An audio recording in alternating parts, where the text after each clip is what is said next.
Next Maharashtra के इस खास सेगमेंट में आपका स्वागत है, जिसमें आपको दिखाएंगे महाराष्ट्र से जुड़ी हुई बड़ी खबरें।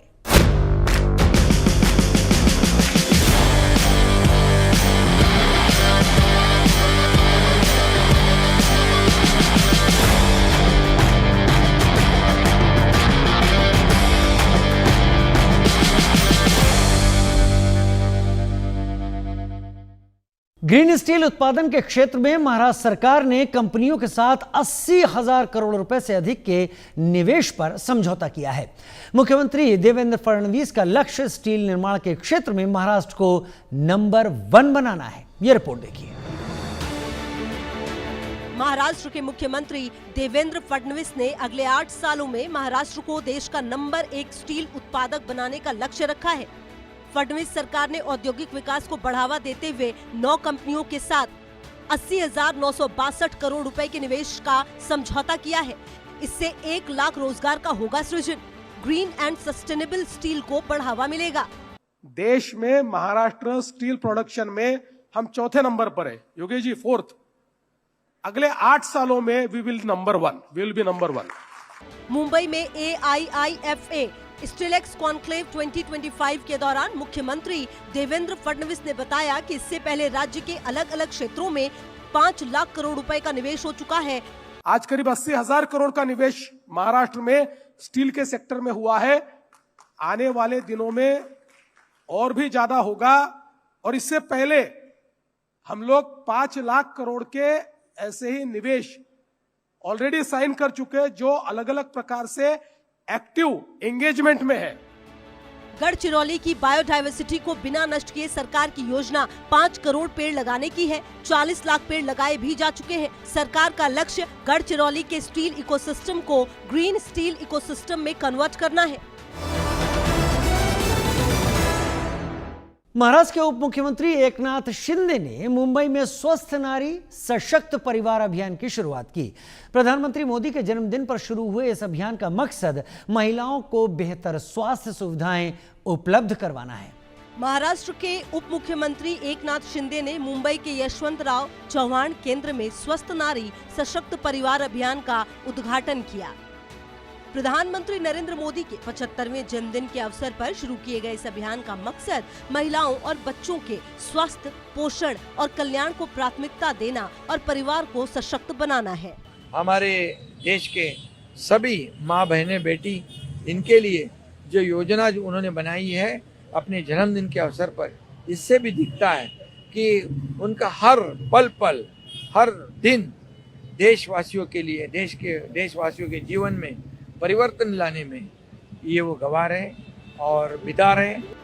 मेडिकल सेवाओं को महाराष्ट्र के हर कोने तक पहुंचाने के लिए 75 एम्बुलेंस भेजी गई है, जो शहरी, ग्रामीण और आदिवासी इलाकों में मातृत्व देखभाल, टीकाकरण, पोषण संबंधी मार्गदर्शन और मधुमेह, कैंसर, तपेदिक, रक्त की कमी, सिकल रोग जैसी बीमारियों की जांच करेगी। सरकार की ये पहल परिवार को सशक्त करेगी ही महाराष्ट्र को स्वस्थ प्रदेश बनाने में भी मददगार साबित होगी। मुख्यमंत्री देवेंद्र फडणवीस की दृढ़ इच्छा शक्ति और नीतिगत फैसलों का ही परिणाम है कि मराठवाड़ा के बीड तक पहली बार रेल लाइन पहुंच सकी। फडणवीस ने बीड से अहिल्यानगर के बीच पहली ट्रेन को रवाना किया। महाराष्ट्र के बीड जिले से पहली बार अहिल्यानगर के लिए ट्रेन सेवा शुरू हुई है। मुख्यमंत्री देवेंद्र फडणवीस ने अमलनेर बीड के बीच नई रेलवे लाइन का उद्घाटन किया और बीड से अहिल्यानगर की पहली ट्रेन को हरी झंडी दिखाई। 261 किलोमीटर लंबे रेल प्रोजेक्ट्स को 4,805 करोड़ रुपए की लागत से तैयार किया गया है। ये ट्रेन 30 किलोमीटर प्रति घंटे की रफ्तार से चलेगी और बीड से अहिल्यानगर के बीच 167 किलोमीटर का सफर 5.5 घंटे में तय करेगी। इस रूट पर बीड समेत कुल 15 स्टेशन शामिल हैं। सप्ताह में 6 दिन चलेगी ये ट्रेन। ये ट्रेन सेवा मराठवाडा और बीड के लिए विकास और अवसरों के नए दरवाजे खोलेगी। अनेक दशकाच्या प्रयत्नानंतर खऱ्या अर्थानं आपल्या स्वप्नातली रेल्वे या सुरू होते आणि मगाशी उल्लेख झाला, केशर कापूर क्षीरसागर असतील किंवा आमचे नेते गोपीनाथराव मुंडे साहेब असतील, यांनी या रेल्वेचं स्वप्न केवळ बघितलं नाही, तर मुंडे साहेबांनी या रेल्वेचं स्वप्न प्रत्यक्षात आणण्याकरता एक मोठा संघर्ष देखील केला। बीड तक रेल सुविधा पहुंचने से इस क्षेत्र में विकास को नई ऊंचाई मिलेगी।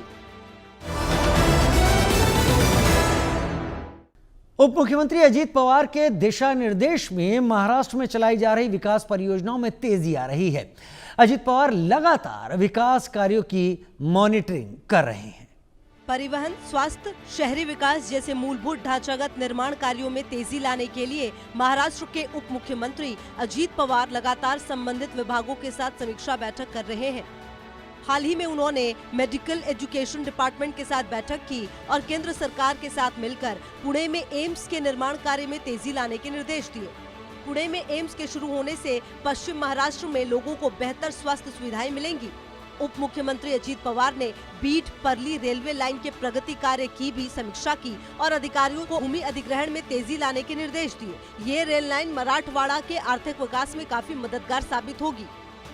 यातायात को सुगम बनाने के लिए शिवाजी नगर से हिंजवडी तक पुणे मेट्रो लाइन 3 का निर्माण भी जारी है। उप मुख्यमंत्री ने अधिकारियों को उच्च गुणवत्ता बनाए रखने के साथ त्योहारों के समय लोगों को परेशानी न हो, इसे लेकर भी निर्देश दिए।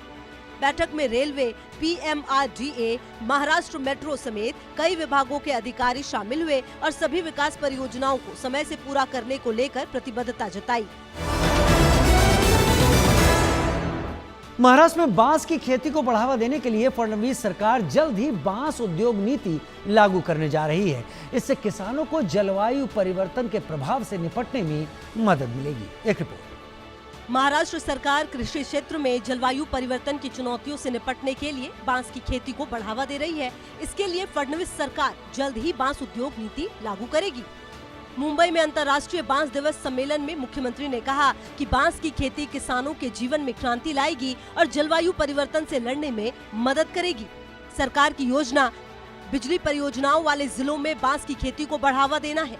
सरकार प्रति भूमि पर भी बांस की खेती का अभियान चलाया जाएगा। गढ़चिरौली में 5 करोड़ पेड़ लगाने के साथ ही बांस भी लगाए जाएंगे। मुख्यमंत्री फडणवीस ने बांस की खेती को प्रोत्साहित करने के लिए एक एकीकृत इकोसिस्टम बनाने पर जोर दिया। बांबूला एक प्रकारे लोक चळवळीमध्ये परिवर्तित करण्याचं काम या ठिकाणी पाशाभाईंनी केलं आणि आज मंचावर बसलेली जी सगळी मंडळी आहे यांनी बांबूच्या क्षेत्रामध्ये केलेलं कार्य असेल आणि भविष्यात बांबूच्या क्षेत्रामधल्या ज्या काही संभावना आहेत। महाराष्ट्र सरकार बांस की खेती को बढ़ावा देने के लिए बांस उत्पादों को राज्य सरकार की खरीद नीति में भी शामिल करेगी।